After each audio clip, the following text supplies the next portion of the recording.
ഈ വാഴപ്പൂ വെച്ച് നമ്മൾ പല ഐറ്റംസ് ഉണ്ടാക്കാറുണ്ട്. ഇന്ന് ഞാൻ ഇത് വെച്ചൊരു കട്ട്ലറ്റാണ് ഉണ്ടാക്കാൻ പോകുന്നത്.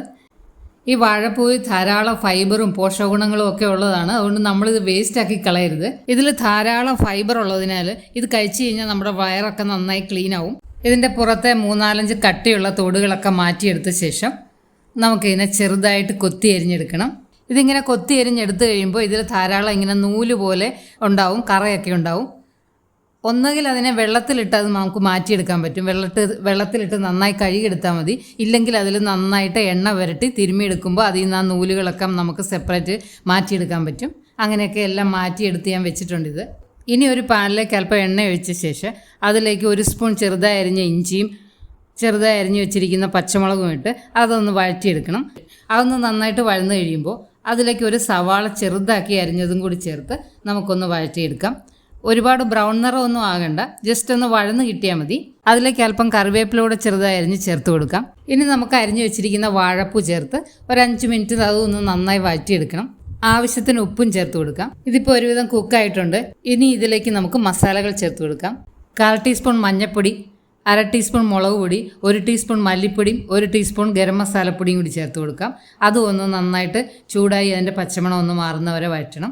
ഇത് 2 മീഡിയം സൈസ് ഉരുളക്കിഴങ്ങ് പുഴുങ്ങി വേവിച്ചുടച്ച് വെച്ചിരിക്കുന്നതാണ്. ഇതും കൂടി ഇതിലേക്ക് ചേർത്ത് കൊടുക്കാം. ഇനി ഇതെല്ലാം കൂടി നന്നായിട്ടൊന്ന് നമുക്ക് മിക്സ് ചെയ്തെടുക്കാം. ഒരു കാര്യം വിട്ടുപോയി, ഒരു 1/4 ടീസ്പൂൺ കുരുമുളക് പൊടി കൂടി ഇതിൽ ചേർക്കണം. അതും കൂടി ചേർത്ത് നന്നായിട്ടൊന്നുകൂടി മിക്സ് ചെയ്തെടുക്കാം.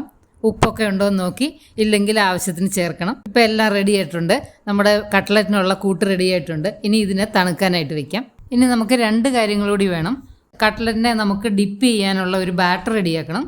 അതിനൊരു 3-4 സ്പൂൺ മൈദ എടുത്ത് അതിലേക്ക് ആവശ്യത്തിന് വെള്ളം ഒഴിച്ച് ഇത് ഈ കൺസിസ്റ്റൻസി നമുക്ക് ഒരു ഇച്ചിരി ലൂസായിട്ട്, ഒരുപാട് ലൂസാവരുത്, കുറച്ചൊന്ന് ലൂസായിട്ട് ഇതേമാതിരി നമുക്കിതിനെ ഒന്ന് ബാറ്ററാക്കി എടുക്കണം.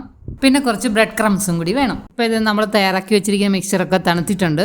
ഇനി അതിനെ ഒരു ഉരുളയാക്കി എടുത്ത് ഒന്ന് പരത്തി കട്ട്ലറ്റിൻ്റെ ഷേപ്പാക്കി എടുക്കാം. എല്ലാ ഭാഗവും ഒരേ തിക്നെസ് ആയിരിക്കുന്നതായിരുന്നു നല്ലത്.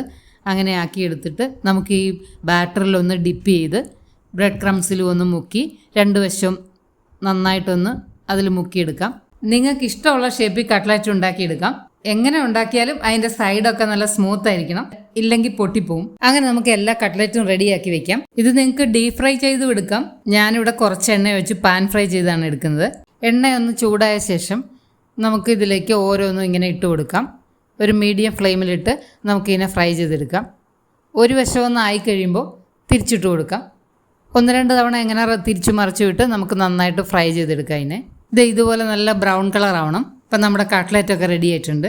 ഇത് നമുക്കിങ്ങനെ കെച്ചപ്പിൻ്റെ കൂടെ സെർവ് ചെയ്യാം.